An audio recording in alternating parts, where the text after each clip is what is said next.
మనం ఈరోజు కార్తీక దీపం సీజన్ 2లో 745 ఎపిసోడ్ రివ్యూ చూద్దాం. జ్యోత్స్నని సూరజ్ ఎందుకు రిజెక్ట్ చేశాడు అని చెప్తాడు. జ్యోత్స్నకైతే గట్టి షాకే ఇచ్చాడు సూరజ్. ఈ వీడియోలో చూసేద్దాం. నేనే నిన్ను రిజెక్ట్ చేస్తున్నాను. కొన్ని విషయాలు ఎంత స్పష్టంగా చెప్తే అంత క్లారిటీగా ఉంటుంది. నేను ఈ నిజాలు చెప్పకుండా ఏదో ఒక రకంగా తప్పించుకోవచ్చు, కానీ అలా చేస్తే నన్ను నేను మోసం చేసుకున్నట్టు అవుతుంది. కానీ బ్రదర్, పెద్దవాళ్ళు చెప్పేది కూడా నువ్వు వినాలి కదా. సారీ బ్రదర్, జ్యోత్స్న మిమ్మల్ని మర్చిపోలేదు. మీకు దీపాగాడితో పెళ్ళైపోయినా జ్యోత్స్న మనసులో మిమ్మల్ని లేకుండా చేయడంలో మీరు ఫెయిల్ అయ్యారు. పెళ్లికి పెద్దవాళ్ళ అంగీకారం కంటే చేసుకునే వాళ్ళ ఇష్టాలే ముఖ్యమని మీకు బాగా తెలుసు. ఇష్టం లేని రెండు మనసులు ఎప్పుడూ కలిసి ఉండలేవు బ్రదర్. నేను చేసిన అవమానం మనసులో పెట్టుకుని నువ్వు నన్ను రిజెక్ట్ చేస్తున్నావా? నువ్వు ఎలా అర్థం చేసుకున్నా పర్లేదు జ్యోత్స్న. నేను ఏం చెప్పానో నా చుట్టూరా ఉన్న వాళ్ళకి అర్థమైంది. జ్యోత్స్నని రిజెక్ట్ చేస్తున్నానని నువ్వు నాతోనే చెప్తున్నావా? ఎస్, నేను రిజెక్ట్ చేస్తున్నాను. నీ మనసులో నేను ఉన్నానని నమ్మకం కలిగిన రోజున నీతో 7 అడుగులు నడవడానికి నేను సిద్ధంగా ఉంటాను. ఉంటాను సార్. నేను చెప్పాల్సింది చెప్పాను. నేను ఇక బయలుదేరతాను. సూరజ్, మళ్ళీ ఏంటి మేడం? చివరిగా కన్ఫర్మేషన్ కోసం అడుగుతున్నాను. నా కూతురు మనసులో వాళ్ళ బావ లేడు అని నీకు అర్థమైతే నీకు పెళ్లి చేసుకోవడానికి అభ్యంతరం లేదు కదా? లేదు మేడం, కానీ అది ఎవరో చెప్పడం కాదు, నేను నమ్మాలి. నాకు నమ్మకం కలగాలి. అయితే నువ్విక్కడే ఉండాలి. లేదు మేడం, నా దారి వేరే ఉంది. నువ్వే తప్పు చేయలేదని నీకు అనిపిస్తే నువ్విక్కడే ఉండు. వెళ్ళిపోయావంటే నువ్వు తప్పు చేసినట్టే. సరే మేడం. ఇది అసలు నేను ఊహించలేదు దీపా. సూరజ్ ఎందుకు అలా మాట్లాడాడో నాకు అసలు అర్థం కావట్లేదు. ఇక్కడ 2 విషయాలు స్పష్టంగా ఉన్నాయి బావ. సూరజ్ మీద నీకు అనుమానం వచ్చింది కదా? అవును. ఇప్పుడు ఆ అనుమానం తీరిపోయింది. ఎలా? నిజంగా సూరజ్ మీద నీకున్న అనుమానం కరెక్టే అని కాసేపు అనుకుందాం. సూరజ్ మంచివాడు కాకపోతే తనే అవకాశవాదైతే జ్యోత్స్నని పెళ్లి చేసుకో అని కానీ జ్యోత్స్న ఇష్టం గురించి మాట్లాడకుండా పెళ్లికి సరే అనేవాడు. ఎందుకు? కోట్ల ఆస్తి తన సొంతం అవుతుంది కాబట్టి. కానీ సూరజ్ అలా అనలేదు. సూరజ్కి ఇచ్చిన డబ్బులు తిరిగిచ్చేయడమే కాకుండా పెళ్లి కూడా వద్దన్నాడు. జ్యోత్స్న అంటే ఇష్టం అన్నాడు కదా? అన్నాడు, కానీ జ్యోత్స్న మనసులో నువ్వున్నావు కాబట్టి పెళ్లి రిజెక్ట్ చేశాడు. ఆ మాట అందరి ముందు అనకుండా ఉండాల్సింది. బాధపడుతున్నావా బావా? సూరజ్ ఒక రకంగా మంచి పనే చేశాడు. అందరికీ తెలిసిన విషయం అయినా ఓపెన్ గా ఏనాడు పెద్దగా మాట్లాడుకుంది లేదు. అలాంటి విషయాన్ని సూరజ్ కొన్ని బద్దలు కొట్టినట్టుగా చెప్పాడు. అవును బాబా, సూరజ్ చెప్పింది కూడా నిజమే దీపా. మనం జ్యోత్స్న విషయంలో ఫెయిల్ అయ్యాం. అలా అన్నందుకు ఫీల్ అవుతున్నావా? ఎందుకు ఫీల్ అవటం? ఇది సూరజ్ జీవితం. తనేం చెప్పాలనుకున్నాడో అది స్పష్టంగా చెప్పాడు. అది కొందరికి నచ్చొచ్చు, నచ్చకపోవచ్చు. నువ్వైతే సూరజ్ ని నమ్ముతున్నావు కదా? నమ్ముతున్నాను. హాల్లో జరిగింది చూసిన తర్వాత సూరజ్ మీద పూర్తి నమ్మకం కలిగింది. పెద్ద అయిన విషయంలో కొంత అనుమానం ఉందన్నమాట నిజమే, కానీ సూరజ్ నా అనుమానాన్ని తీర్చేశాడు.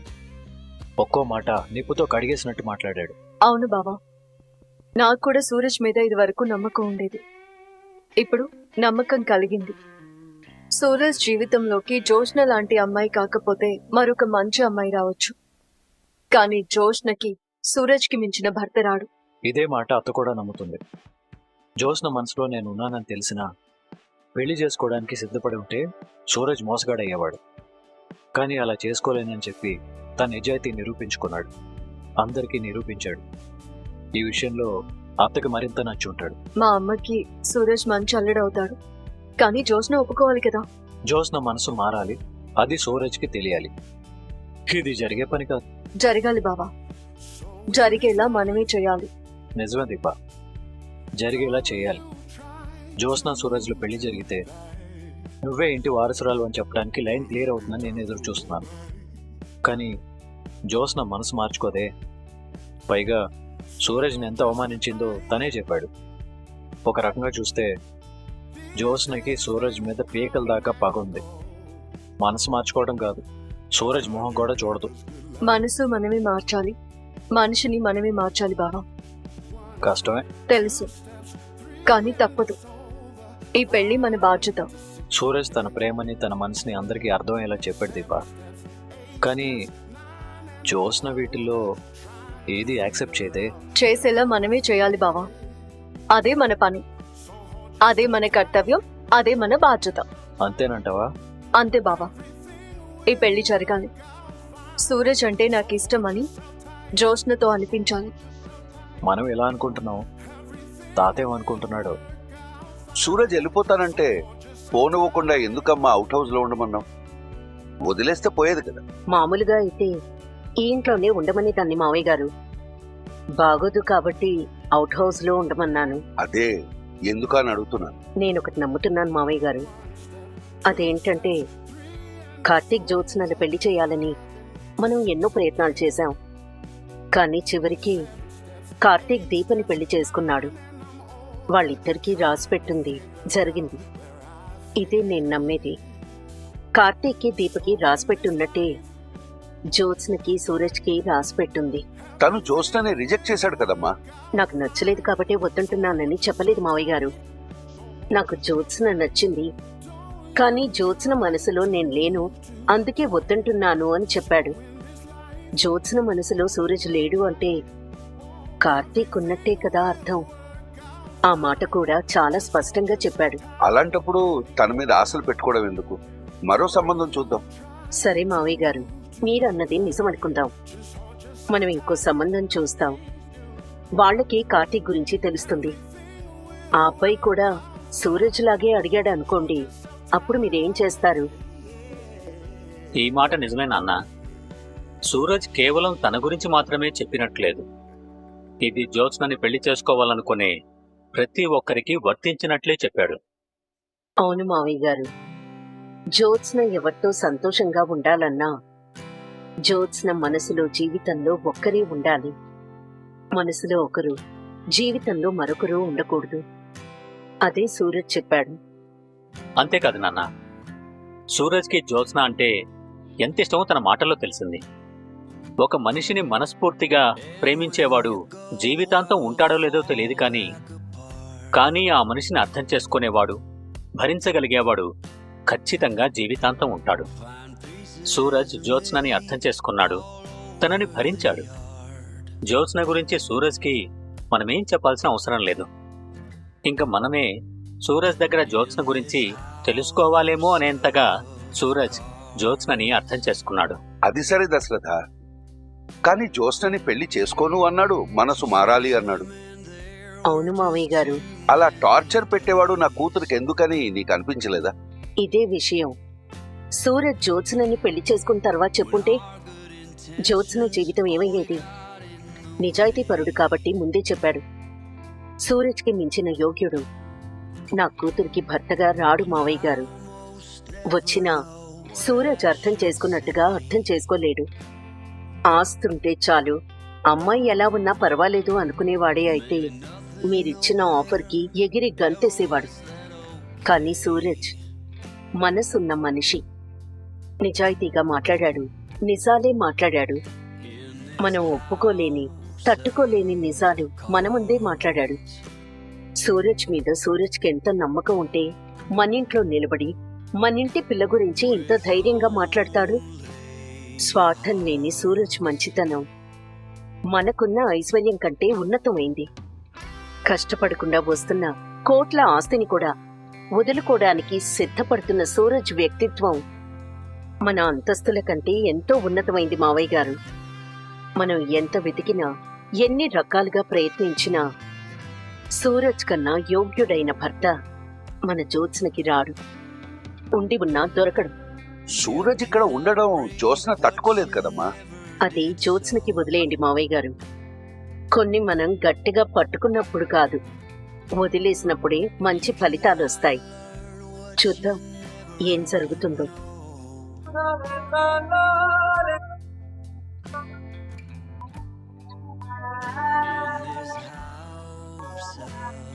జ్యోత్స్నతో మీరు పెట్టిన పెళ్లి ప్రపోజల్ ని నేను రిజెక్ట్ చేస్తున్నాను. నేను జ్యోత్స్నని పెళ్లి చేసుకోలేను. నువ్వు నన్ను రిజెక్ట్ చేయడం ఏంట్రా? నేనే నిన్ను రిజెక్ట్ చేస్తున్నాను. తన మనసులో వాళ్ళ బాగుండి నా మనసులో జ్యోత్స్న ఉంటే మేమిద్దరం కలిసి సుఖంగా బ్రతకలేము. ఉసే, తలుపు తీవే. రూమ్ లో ఏం చేస్తున్నావు? జ్యోత్స్న, తలుపు తీవే. నాకేదో భయంగా ఉంది. తలుపు బద్దలు కొట్టాల్సిందే. జై పిఠాపురం.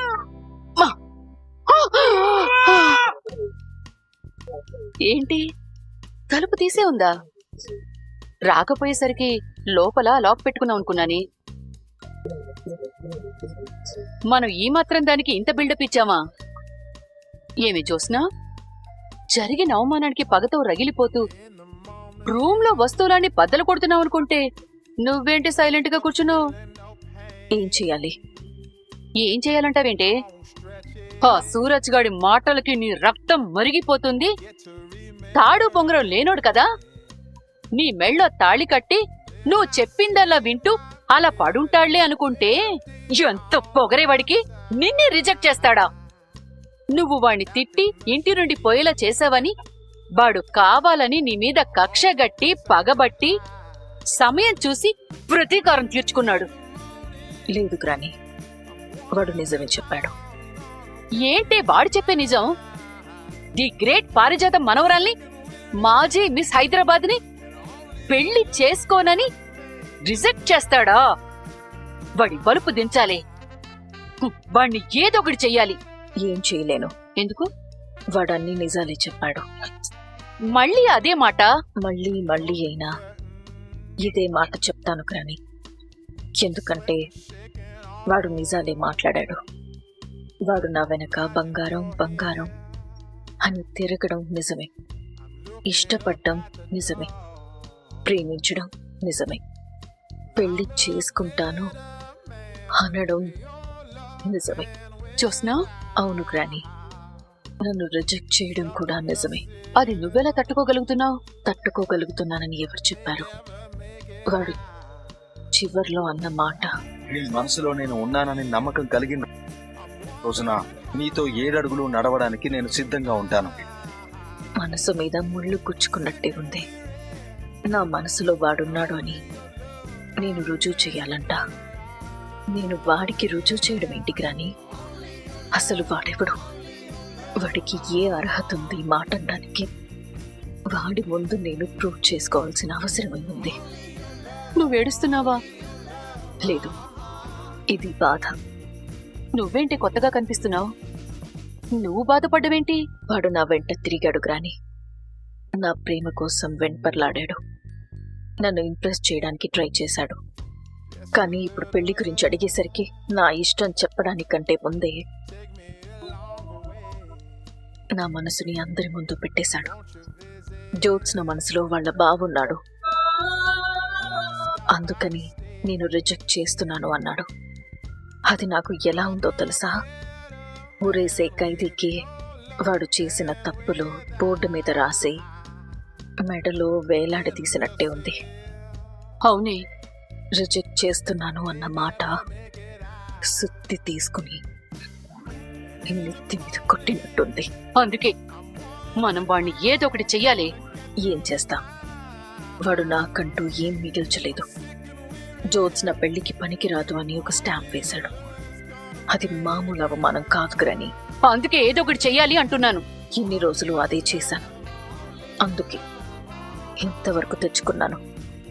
ఇంకా చాలా ఆపే. ఏంటే కొత్తగా కనిపిస్తున్నావు? నీ ప్రవర్తన మారిందేంటి?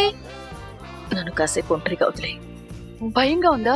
పెళ్లి చేసుకోను అంటే ఒప్పించే వరకు నా బుర్ర తిన్నా. చివరికి దీపే అసలైన వారసురాలని చెప్పేస్తానని కూడా భయపెట్టా. ఈ ఆస్తిలో ఒక్క రూపాయి కూడా నీకు దక్కనివ్వను. నువ్వు సుమిత్ర కూతురువి కాదని అందరితో చెప్పేస్తాను. మీ అందరి మాట గౌరవించి నేనొచ్చి అక్కడ నిలబడ్డాను. ఏం జరిగింది? జ్యోత్స్నని పెళ్లి చేసుకుంటే కలిసి బ్రతకగలనని నమ్మకం లేదని చెప్పి వెళ్ళిపోయాడు. ఇప్పుడు అందరూ తప్పు వాడదనరు, నాదంటారు. అందరి కళ్ళు నా వైపే చూస్తాయి. వాడొద్దంటే నువ్వెందుకు బాధపడుతున్నావు? వెళ్ళిపోగ్రాని, కాసేపు ఒంటరిగా వదిలే. ఏంటే చూస్తుంటే వాళ్ళకం తేడాగా ఉంది. వాడంటే నీకిష్టమై నీ వెంట తిప్పించుకున్నట్టుంది.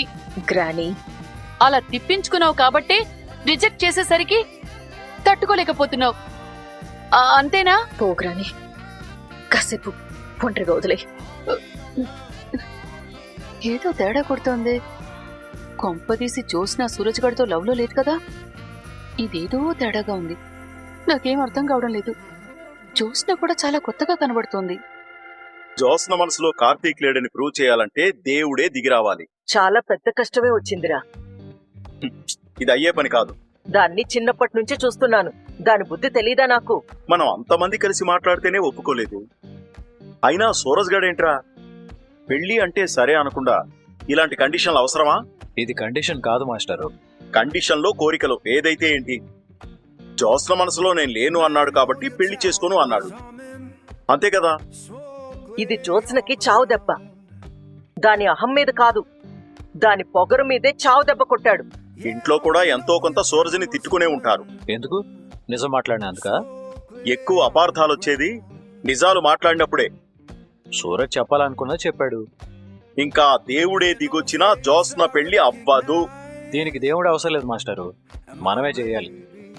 ఎలా చేస్తావురా?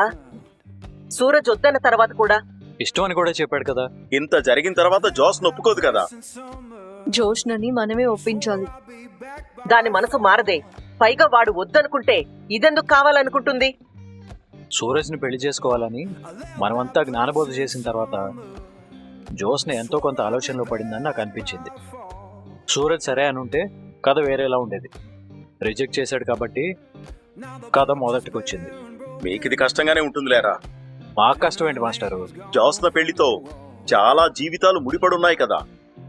పైగా దీప జ్యోత్స్న పెళ్లి మా బాధ్యత అని దశరథ్ బావుకి మాట ఇచ్చింది. మేమే మాట తప్పమే.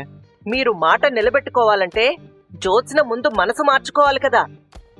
జ్యోత్స్నని ఎవరైనా చిన్న మాట అంటేనే పగబట్టి సాధించే రకం అది. అలాంటిది నేను పెళ్లి చేసుకోను అని సూరజ్ అన్నాడు అంటే వాడసలు ఆ మాటకి బతుకుతాడా? వాడి ప్రాణాలు తీసేస్తుంది. అయినా ఇదేం విచిత్రమో, వదిన సూరజ్ని అవుట్ హౌస్ లో ఉండమంది. అత్తకి సూరజ్ మీద నమ్మకం పోలేదు. నీకు పోయిందా? సూరజ్ చెడ్డవాడంటే నువ్వు నమ్ముతావా మాస్టారు? నమ్మన్రా. సూరజ్ నా ప్రాణాలు కాపాడాడని నేను సూరజ్ని వెనకేసుకురావట్లేదు. సూరజ్ క్యారెక్టర్ తెలుసు కాబట్టి, అర్థం చేసుకున్నాను కాబట్టి ఈ మాట చెప్తున్నాను. కాకపోతే ఇప్పటికీ నాకు కొంత అనుమానం ఉంది. అది ఈ రోజుతో తీరిపోతుంది అనుకున్నా, కానీ అది ఇంకా పెరిగింది. ఏంటి మామయ్య గారు? నేను ఆఫీస్కి వచ్చి నీతో మాట్లాడిన రోజు నీతో ఒక మాట అన్నాను, గుర్తుందా అమ్మా? సూరజ్ మైండ్ సెట్ చాలా డిఫరెంట్ రా. ఎక్కడా ఉండని వాడు ఇన్ని రోజులు ఇక్కడ ఉండిపోయాడు అంటే వాణ్ణి ఏదో ఒక శక్తి ఆపుతుంది. గుర్తుంది. ఆ ఆపే శక్తి జ్యోత్స్న అని అర్థమైంది. ఇక్కడితో ఈనాటి ఎపిసోడ్ ముగుస్తుంది.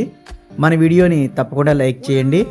మీ అభిప్రాయాన్ని కామెంట్ సెక్షన్లో తెలియజేయండి. ఇప్పటివరకు మన ఛానల్ని సబ్స్క్రైబ్ చేయకపోతే వెంటనే సబ్స్క్రైబ్ చేసుకొని బెల్ ఐకాన్ ఆన్లో పెట్టుకోండి.